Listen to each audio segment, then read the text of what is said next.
Gedung DPR dibanjiri pengunjuk rasa para kepala daerah yang menuntut perpanjangan masa jabatan dari 6 tahun menjadi 9 tahun. Massa juga menuntut Undang-Undang Nomor 6 Tahun 2014 tentang desa direvisi.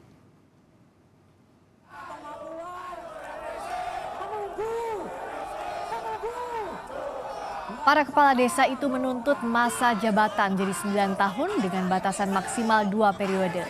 Ketua Persatuan Desa Seluruh Indonesia, Robi Darwis, menyebut jabatan 6 tahun sangat kurang untuk mengembangkan desa dan lebih banyak diwarnai persaingan politik.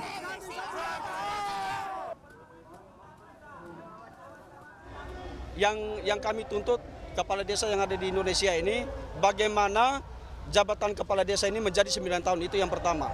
Yang kedua, bagaimana nasib kaur-kaur desa yang ada di seluruh Indonesia ini, itu yang kedua. Karena memang statusnya belum jelas, apakah status P3K atau status PNS, karena memang kami belum tahu.